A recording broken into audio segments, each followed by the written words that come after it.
வணக்கம். உங்களுக்காக செல்வராஜ். இன்னைக்கு நம்ம ஸ்டாக் பார்க்க போறோம். அதுக்கு முன்னாடி பார்த்தீங்கன்னா, இந்த பதிவு ஒரு பயிற்சி நோக்கத்துக்காக மட்டும் தான் கொடுக்கப்படுது. இதையே ஒரு ரெக்கமெண்டாவோ அல்லது இன்வெஸ்ட்மெண்ட்டுக்கோ இதை பயன்படுத்தாதீங்க. பயிற்சிக்கு மட்டும் பயன்படுத்துங்க. வாங்க வீடியோக்குள்ள போலாம்.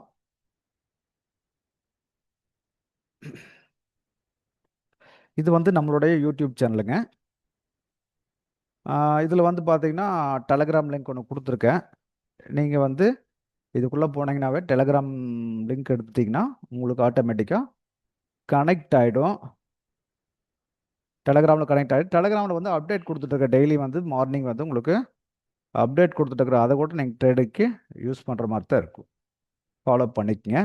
அடுத்தது பார்த்தீங்கன்னா, இதில் புதுசாக இருந்தீங்கன்னா நீங்கள் இந்த புதியவர்களுக்காக நான் ஒரு கான்செப்ட் கொடுத்துருக்கேன் பாருங்கள். இதை பாருங்கள். இதை பார்த்தீங்கன்னாவே உங்களுக்கு நல்ல ஐடியா கிடைக்குது. Support resistance, trend line, trend எல்லாம் பற்றி சொல்லியிருக்கேன். ஒரு 12 வீடியோ இருக்குது. பொறுமையாக பாருங்கள். ஸ்கிப் பண்ணாமல் பாருங்கள். அப்போ தான் புரியும். பார்த்துட்டு இது ஓரளவுக்கு உங்களுக்கு அண்டர்ஸ்டாண்டிங் ஆச்சுன்னா அடுத்தது நீங்கள் ஒவ்வொரு லைனாக போங்க. எல்லாம் டெய்லி நிஃப்டி, ஸ்டாக்ஸு, கோல்டு கொடுத்துட்ருக்கேன். அப்போ இது அந்த சார்ட்டை நீங்கள் வியூ பண்ணுங்க. பண்ணிங்கன்னா எல்லாமே கான்செப்ட் ஒரே கான்செப்டாக இருக்கும். ஆனால் பயிற்சி பண்ணும்போது இதெல்லாம் பண்ணுங்க. பார்த்தீங்கன்னா தான் உங்களுக்கு ஐடியா கிடைக்கும். சப்ஸ்கிரைப் பண்ணாமல் தான் சப்ஸ்கிரைப் பண்ணிடுங்க. லைக் பண்ணுங்கள், கமெண்ட் பண்ணுங்கள். அடுத்து வீடியோக்குள்ளே போயிடலாங்க. ரிலையன்ஸ் இன்னைக்கு என்ன நடந்தது? ஸ்டாக்ல இந்த ரெண்டை பார்த்துட்டு இருக்கோம். ரிலையன்ஸ் இன்னைக்கு என்ன நடந்தது அப்படின்னு பார்த்தீங்கன்னா, ஆல்ரெடி முன்னாடி பார்த்துருந்த அதே விஷயங்கள் தான் மறுபடியும் பேச போகிறோம். இங்கே பார்த்தீங்கன்னா இன்னைக்கு ஓப்பன் ஆனதே இந்த ரேஞ்சுக்குள்ளே ஓப்பன் ஆகிருக்குது. ஒரு ரெசிஸ்டன்ஸ் ஏரியான்னு ஏற்கனவே பார்த்துருக்கோம். இன்னைக்கு காலையில் ஓப்பன் ஆகும்போது மார்க்கெட் நேற்று இங்கே க்ளோஸ் ஆயிருந்தது. அப்போ இது ரெசிஸ்டன்ஸ் ஆகும், இது சப்போர்ட் ஆகும், ஒர்க் ஆயிருக்கும். இப்போ என்ன ஆயிருக்குன்னு கேட்டிங்கன்னா, இந்த ரெசிஸ்டன்ஸுக்கு மேலேயே ஓப்பன் ஆயிருச்சு. ரெசிஸ்டன்ஸுக்குள்ளேருந்து அப்படியே மேலே போயிடுச்சு. மேலே போனது அடுத்த ரெசிஸ்டன்ஸுக்கு போயிருக்கான். அப்போ இது சப்போர்ட்டாக மாறி இருக்கு நம்மளுக்கு. இது ரெசிஸ்டன்ஸு. அப்போ இது என்ன ரெசிஸ்டன்ஸ் அப்படின்னு கேட்டிங்கன்னா, முன்னாடி லைஃப் டைம் ஐ தான் அந்த அந்த ரேஞ்சுக்கு போயிருக்குது. கிட்டத்தட்ட நேற்றே நியர்பை போயிருக்குது. இன்னைக்கு அதுக்கு மேலே கொஞ்சம் போயிருக்குது. அப்போது லைஃப் டைம் ஐயை பிரேக் பண்ணிச்சாலும் இல்லை, லைஃப் டைம் ஐ தான் லைஃப் டைம் ஐயா இருக்குது. இது ஏற்கனவே நம்ம போட்டிருக்கோம். அது வேணால் ஒரு வியூ பண்ணி பார்ப்போம்.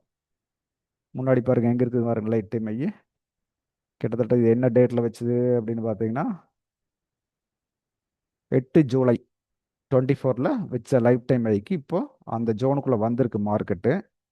நாளைக்கு இது உடைக்கிறதுக்கு வாய்ப்பு இருக்கானா? வாய்ப்பு அதிகமாக இருக்குது. இந்த இடத்துல போராடி போராடி உள்ளே வந்திருக்கான். இப்போ கரெக்டாக நேற்று இது வரைக்கும் வந்திருக்கா. இன்னைக்கு இங்கே ஓப்பன் ஆகி அப்படியே மறுபடியும் ஜோனுக்குள்ளே வந்துட்டு இருக்கா. நாளைக்கு இங்கே ஓப்பன் ஆகி மேலே போகிறக்கு பாசிபிலிட்டி இருக்குது. அப்போ இப்போதைக்கு இந்த சூழ்நிலைக்கு இது சப்போர்ட் ஆகும், இது ரெசிஸ்டன்ஸ் ஆகும் இருக்குது. ஏன்னா ஜோன் இங்கே இருக்குது, இங்கே க்ளோஸ் ஆகிருக்குது. அதனால நம்ம இந்த ரெண்டே இடத்துக்கு போகிறோம்.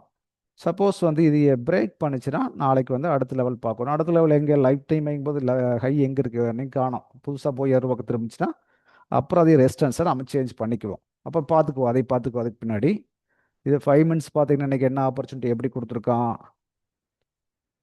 அப்படின்னு பார்த்தோம்னா, 5 மினிட்ஸில் என்ன ஆப்பர்ச்சுனிட்டி கொடுத்துருக்கான். நேற்று ஃபஸ்ட்டு 20 நிமிஷத்தில் வந்துட்டு அப்படியே அதே இடத்துல க்ளோஸ் ஆகிருக்கான் நேற்று. அப்போது இன்றைக்கி என்ன பண்ணியிருக்கான், கரெக்டாக இது பிரேக் பண்ணிவிட்டு இங்கே ஓப்பனே இங்கே கிட்டத்தட்ட இந்த லெவலெல்லாம் தாண்டி ஓப்பன் ஆகிருக்கான். அப்போ ஓப்பன் ஆனவன் டக்குன்னு மேலே போயிட்டான். எது வரைக்கும் வந்திருக்கான்? இதுதான் லெவல், இது வரைக்கும் தான் வந்திருக்கிறான். வந்துட்டு ஒரு சின்ன கன்சல்டேஷன் பண்ணிவிட்டு மறுபடி போய் உடைச்சிருக்கா. உடைக்கிறதுக்கு பெரிய வேகத்தோடு போயிருக்கானா? அதெல்லாம் ஒன்றும் கிடையாது. ரொம்ப போராடி போயிருக்கா. இந்த இடத்த பிரேக் பண்ணுறக்கே பார்த்தீங்கன்னா எவ்வளோ சிரமப்பட்டு போயிருக்கான்னு பாருங்கள். டக்குன்னு இவ்வளோ தூரம் வந்துட்டான். ஆனால் மேலே போகிறக்கு ரொம்ப போராடித்தான் மேலே போயிருக்கான். சும்மா ஒரு சின்ன ஹை ஒன்று வச்சுட்டு இருக்கிறான். கிட்டத்தட்ட இந்த ஹை இன்னும் மெயின்டைன் பண்ணுறது பெருசாக தாண்ட முடியல அவனால். இதை தான் மெயின்டைன் பண்ணிட்டு இருக்கான். மார்க்கெட் இங்கே க்ளோஸ் ஆகிருக்கு. அப்போ நாளைக்கு என்ன நடக்கிறதுக்கு பாசிபிலிட்டி இருக்குது அப்படின்னு பார்த்தீங்கன்னா, அதான் மேலே லைஃப் டைம் உடைக்கலாம், அல்லது இங்கேருந்து கீழே திரும்பி மறுபடியும் சப்போர்ட்டுக்கு திரும்பி வரலாம். இதுதான் நடக்க போகுது மார்க்கெட்டில். கிட்டத்தட்ட அதுக்கு தான் பாசிபிலிட்டி இருக்குது. ஏன்னா அந்தளவுக்கு ஃபோர்ஸ் இல்லை. இப்போ நிஃப்டி இன்னைக்கு ஹையை உடைச்சிருக்கிறதுனால ஒரு சமயம் இவனும் நாளைக்கு மேலே போகிறதுக்கு பாசிபிலிட்டி இருக்குது. பார்ப்போம், அது நாளைக்கு பார்ப்போம். ட்ரேடை மார்க்கெட் ஓப்பன் ஆன பின்னாடி நீங்கள் கட்டமைச்சிங்கன்னா போதும். முன்னாடி எல்லாம் போட்டு அதை குழப்ப வேண்டாம். அப்போ மார்க்கெட் எங்கே இருக்குது அதுக்கு தகுந்த மாதிரி மூவ் பண்ணி பழகுங்க. இப்போ இந்த சப்போர்ட் தேவையான இது தேவையில்லை. இப்போ நம்மளுக்கு இருக்கிற இடத்துல இருந்து மேலே ஒன்று கீழே ஒன்று அவ்வளோதான். கசகசன்னு சாட்டை வைக்காதீங்க, கிளியராக வச்சு பழகிக்குங்க. ரைட், அடுத்து ஹெச்டிஎஃப்சி பேங்க் பார்க்கலாம். அது ஆல்ரெடி பார்த்த மாதிரி தான் நடந்திருக்கா, ஒன்றும் பெருசாக மாறலவன். இங்கே பார்த்தீங்கன்னா நேற்று இந்த இடம் தான் சப்போர்ட் பிளேஸாக ஒர்க் ஆகிட்டு இருந்தது. இன்னைக்கு நேற்று சப்போர்ட் ப்ளஸ் இது ரெசிஸ்டன்ஸாக ஒர்க் ஆகிட்டு இருந்தது. இப்போ இன்னைக்கு என்ன வந்துட்டான், அது தான் டவர் காலையில் வந்து சப்போர்ட் தான் எடுத்து போயிருக்கா. முதல் கேண்டில் வந்து இது ஃபர்ஸ்ட் கேண்டில் 9:15 வந்து அங்கே ஓப்பன் ஆகி வந்து சப்போர்ட் எடுத்துட்டு மறுபடியும் மேலே போய் இந்த ரெசிஸ்டன்ஸ் ஜோன்லேயே க்ளோஸ் ஆயிருக்கா ஃபர்ஸ்ட் 1 ஹவர். அதுக்கு பின்னாடி என்ன பண்ணியிருக்கா, அது இவ்வளோ தூரம் வந்திருக்கான், ரெசிஸ்டன்ஸை தொடல. அதுக்கு பின்னாடி கீழே வந்து மறுபடியும் போய் ரெசிஸ்டன்ஸை ஜாயின் பண்ணி நின்ட்டான். இப்போ நம்மளுக்கு என்ன ரேஞ்சு, இது சப்போர்ட், இது ரெசிஸ்டன்ஸ். இந்த ரெசிஸ்டன்ஸ் ஜோனோட ஹை வந்து இந்த இடமா இருக்கான். இது தாண்டி பிரேக் ஆச்சுன்னா தான் அடுத்த லெவல் நம்ம பார்ப்போம். அது வரைக்கும் நம்மளுக்கு தேவையில்லை, குழப்ப வேண்டியதில்லை. அடுத்த லெவல் அப்புறமா பார்த்துப்போம். மார்க்கெட் எங்கே இருக்குது அதை மட்டும் ஃபாலோ பண்ணிக்கங்க. இப்போ இங்கே கொஞ்சம் மேலே போனாவே இது வரைக்கும் ரேஞ்ச் இருக்குது. ஆனால் பாருங்கள், இது இங்கே வந்து நீங்கள் போட்டிங்கன்னா இப்படி போடுவீங்க லைன், ஒரு ரெசிஸ்டன்ஸ் ஏரியா இப்படி தான் வரையணும். வரைஞ்சிட்டோம்னா அடுத்தது வந்து இது வரைக்கும் போகிறதுக்கு பாசிபிலிட்டி இருக்குது. நாளைக்கு சப்போஸ் இங்கேயே ஓப்பன் ஆனானுக்குள்ள இது வரைக்கும் போகிறதுக்கு வாய்ப்பு இருக்குது. அதே சமயம் சப்போர்ட்டுக்கும் வரலாம். சப்போர்ட்டுக்கு வந்தால் இந்த இந்த லோவுக்கு வராமல் திரும்பினா ஆட்டோமேட்டிக்காக அடுத்த ரேஞ்சுக்கு போயிடுவான். பார்ப்போம் நாளைக்கு என்ன நடக்கலான்னு பார்ப்போம். இதில் 5 நிமிஷத்தில் என்ன ஆப்பர்ச்சுனிட்டி நம்மளுக்கு கொடுத்துருப்பான் அப்படின்னு பார்த்தீங்கன்னா, இது ஒரு சூப்பரான என்ட்ரி கொடுத்துருக்கேன் பார்த்தீங்களா. அழகாக ஓப்பன் ஆனவன் டக்குன்னு ஓப்பன் ஆகி கீழே அழகாக சப்போர்ட்டுக்கு வந்துட்டு இதெல்லாம் ரேஞ்ச், அந்த ரேஞ்சுக்கு வந்து தூக்குனவன் போய் ரெசிஸ்டன்ஸுக்குள்ளே முடிச்சிருக்கான். அடுத்தது மேலே போனவன் கீழே வந்தது இந்த இதையே சப்போர்ட்டாக மாற்றிட்டு இங்கேருந்து மேலே போராடித்தான் போயிருக்கான். இங்கே போய் ரெசிஸ்டன்ஸில் முடிஞ்சிருக்கான் மார்க்கெட்டு.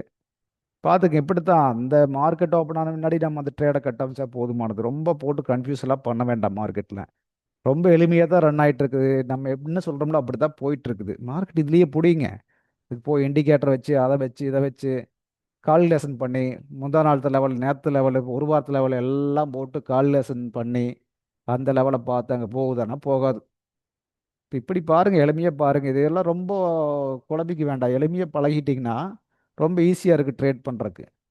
இது ரொம்ப காம்ப்ளிகேட்டட் பண்ணி ரொம்ப குழம்பிக்க வேண்டாம். புரிஞ்சுதுங்களா?